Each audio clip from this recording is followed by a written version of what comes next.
سبحانه وتعالى في كلامه القديم والفرقان المجيد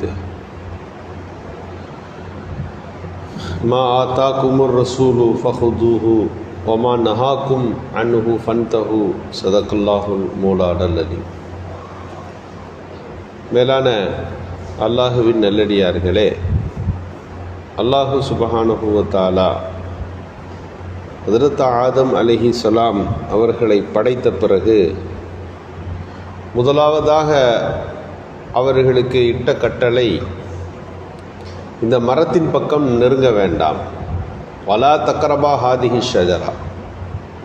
நீங்கள் ஆண்களாக இருந்தாலும் சரி, பெண்களாக இருந்தாலும் சரி, இரண்டு பேரையும் எடுத்துக்கொள்ளுகின்ற விதத்தில் ஆதம் ஹவ்வா அலைஹிஸ்ஸலாம் ரெண்டு பேரையும் பார்த்து சொல்லுகின்றான், வலா தக்ரபா ஹாதிஹி ஷஜரா, இந்த மரத்தின் பக்கம் நீங்கள் நெருங்க வேண்டாம்.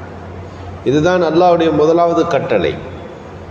எப்படி செய்ய வேண்டும் என்ற கட்டளைகள் இருக்கிறதோ, செய்யக்கூடாது என்ற கட்டளைகளும் இருக்கிறது.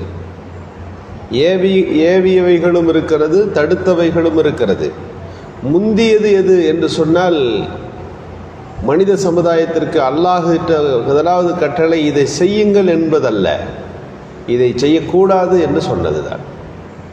இதை நீங்கள் தடுத்து கொள்ள வேண்டும் என்று சொன்னதுதான் முதலாவது கட்டளை. எனவே இந்த இரண்டு பண்புகளும் வேண்டும். எதை செய்யணும் அப்படின்றது நமக்கு தெரியணும், எதெல்லாம் செய்யக்கூடாது என்பதையும் தெரிந்திருக்க வேண்டும். நான் உயர்ந்த அடியானாக ஆகணும்னா நான் என்ன செய்ய வேண்டும் என்ற அடிப்படையில் கேட்கப்பட்ட இது போன்ற கேள்விகள் ஆயிஷா ரலியல்லாஹு கேட்கப்பட்டுச்சு. அல்லாஹ் தடுத்ததை நீ தடுத்துக்க, நீ பெரிய ஆபிதா மாறிடுவ என்று சொன்னார்கள். அல்லாஹ் ஏவியதை ஒன்று இருக்கிறது, தடுத்தவைகளும் இருக்கிறது. ஏவியதை செய்வதை விட தடுத்ததிலிருந்து நீ விலகி இருந்தால் நீ மனிதர்களில் சிறந்தவன். தடுத்ததுன்னா என்ன?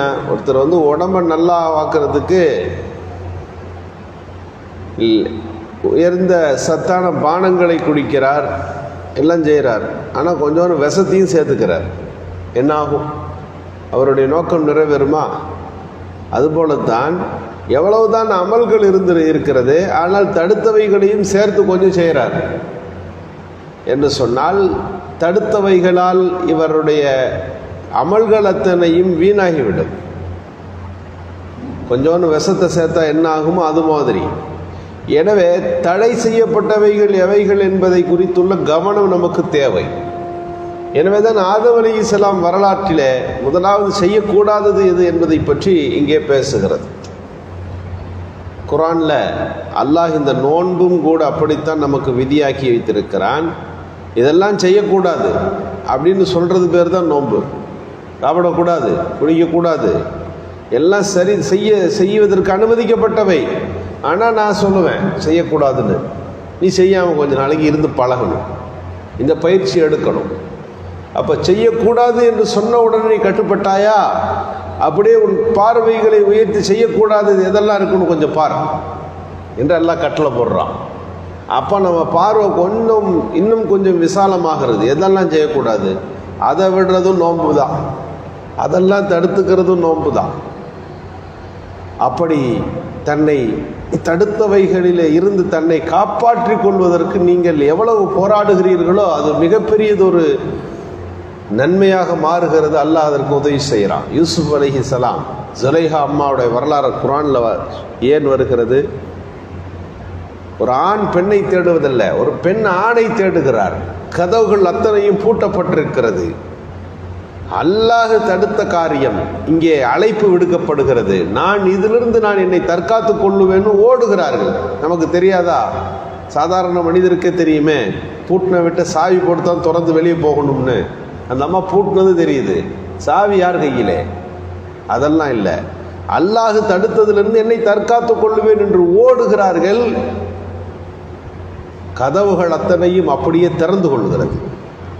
எல்லா கதவுகளும் அப்படியே அது ஓடி வருகிற போது அது ஓப்பன் ஆகிறதுன்னு குர்ஆன் வருது. குர்ஆன்ல செய்தி சொல்லுகிறான். இதிலிருந்து நமக்கு கிடைக்கிற பாடம் என்னன்னா, அல்லாஹ் தடுத்தவைகளிலிருந்து நான் தவிர்ந்து கொள்ளுவேன் என்கின்ற வைராக்கியம் இருக்கும் என்று சொன்னால் அல்லாஹ் அதிலிருந்து நம்மை காப்பாற்றுகிறான் என்பது இங்கே நாம் புரிந்து கொள்ளுகின்றோம். பொதுவாக அந்த எண்ணம் வேணும். எல்லா நபிமார்கள் காலத்துலையும் ஏதாவது ஒரு சட்டத்தை அல்லாஹ் போடுவான். மீன் சாப்பிட்றதுல என்ன பிரச்சனை? எப்பயும் சாப்பிட்லாம், எப்பயும் மீன் பிடிக்கலாம். ஆனால் ஒரு சட்டம், சனிக்கிழமை மட்டும் நீங்கள் மீன் பிடிக்கக்கூடாது. அன்னைக்கு சனிக்கிழமை தான் அதிகமாக மீன் வருமா அன்றைய காலகட்டத்தில். அல்லாஹ் அன்னைக்கு சொல்கிறான், சனிக்கிழமை நீங்கள் மீன் பிடிப்பதற்கு உங்களுக்கு தடை விதிக்கப்படுகிறது. எதற்காக வேண்டி அல்லாஹ் அப்படி சோதிக்கிறான்.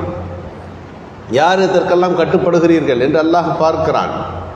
ஒரு கூட்டம் வரம்பு மீறிய போது இந்த கட்டளையை மீறியவர்களாக அவர்கள் அறியப்படுகிறார். தாவூத் அலைஹிஸ்ஸலாத்தோடு போகிற போது இந்த தண்ணீரில், ஆற்றிலே நீங்கள் தண்ணீர் குடிக்கக்கூடாது, அங்கே ஒரு சட்டம் வருகிறது. நீங்கள் திருக்குரான் முழுக்க நீங்கள் பார்த்தீர்கள் என்று சொன்னால், ஒரு சமுதாயத்துக்கு இதை செய்யுங்க, அதை செய்யுங்க, இந்த நன்மை செய்யுங்க, அந்த நன்மை செய்யுங்க என்பது மட்டும் போதனைகள் அல்ல. இதெல்லாம் செய்யக்கூடாது, இதையெல்லாம் நீங்கள் விட வேண்டும், இதையெல்லாம் நீங்கள் தவிர்க்க வேண்டும் என்று அல்லாஹ் பெரிய பட்டியலையை போட்டு வைத்திருக்கிறார். இதைத்தான் நாம் ஹலால் ஹராம் அப்படின்னு சொல்கிறோம். ஹலால் இதெல்லாம் செய்யலாம், ஹராம் இதெல்லாம் செய்யக்கூடாது. இந்த ரெண்டு லிஸ்ட்டையும் கையில் கொடுத்து, செய்வதற்கு அனுமதிக்கப்பட்டவைகளில் நீங்கள் ஈடுபடலாம், இதையெல்லாம் நீங்கள் விட வேண்டும். விடுவீர்களா இல்லையா? அதுக்கு ஒரு பயிற்சி களம்தான் நோன்பு. அல்லாஹ் இந்த நோன்பை கொடுத்து நம்மிடத்தில் எதிர்பார்க்கிற செய்தி இப்படித்தான். அல்லாஹ் தடுத்தவற்றில் இருந்து நீங்கள் உங்களை விலக்கி நடத்து கொள்வதற்கு பயிற்சி எடுத்துக்கொள்ளுங்கள். சின்ன சின்ன விஷயத்திலிருந்து அதை ஆரம்பிக்கணும். ஒன்று செய்யறதுக்கு முன்னாடி முதல் பார்வை என்ன? ஒரு மூமினிடத்தில் இது அல்லாஹ் ஏற்றுக்கிட்டானா ஏற்றுக்கலையா? முதலாவது கேள்வி கேட்கணும். எப்படியும் வாழலாம் என்பதிலிருந்து ஒரு முஸ்லீமின் வாழ்க்கை இப்படித்தான் வருகிறது. இஎம்ஐயில் பொருள் வாங்கலாமா வேணாம் கூடாதா? ஒரு பார்வை இஸ்லாத்தின் பக்கம் வரணும். குத்தகையை விடுவது கூடுமா கூடாதா? இஸ்லாம் என்ன சொல்லுது? இஸ்லாம் அனுமதிச்சிருக்கா? ஏலம் எடுப்பது கூடுமா கூடாதா? இஸ்லாம் என்ன சொல்லுகிறது? மனித வாழ்க்கையின் சின்னதாக இருந்தாலும் பெரியதாக இருந்தாலும் இது கூடுமா கூடாதா? இந்த கேள்விகள் அவசியம். அரசு கருவூலங்கள் சுமந்து போகிற போது விளக்கு எடுத்துட்டு போவாங்க. அந்த விளக்கு வெளிச்சத்தில் ஒரு பெண்மணி நூல் நூற்றார். நூல் நூக்கிறதுக்கு விளக்கு தேவை, வெளிச்சம் தேவை. ஆனால் இந்த வெளிச்சம் இல்லாதனால கவர்மெண்ட்டு போகும்போது, கவர்மெண்ட்டுடைய பொருள் கசானாக்களை ஏற்றிட்டு போகும்போது விளக்கு போகுது. அந்த விளக்கு வெளிச்சம் கொஞ்சம் நேரம் போய்கிட்டு இருக்கும். அந்த விளக்கு வெளிச்சம் போகிறதுக்குள்ளே நூல் நூற்று முடித்து விடுவேன். இப்போ என்ன கேள்வினா, கவர்மெண்ட் வெளிச்சத்தை நம்ம நூல் நூற்கிறதுக்கு பயன்படுத்தியது கூடுமா கூடாதா? இங்கே அந்த ஒரு பேணுதலுக்கான ஒரு கேள்வி இது. இந்த சிந்தனையோட்டம் பெரியவர்களிடத்தில் இருந்தது. கிழிந்த துணி ஒன்று இருந்தது, அதை விற்றுட்டோம். அந்த நல்ல துணிகளோடு அது விற்கப்பட்டு விட்டது. அந்த காசு இப்போ ஹலாலா ஹராமா எனக்கு வேண்டும், அதற்கான ஃபத்வா வேண்டும்.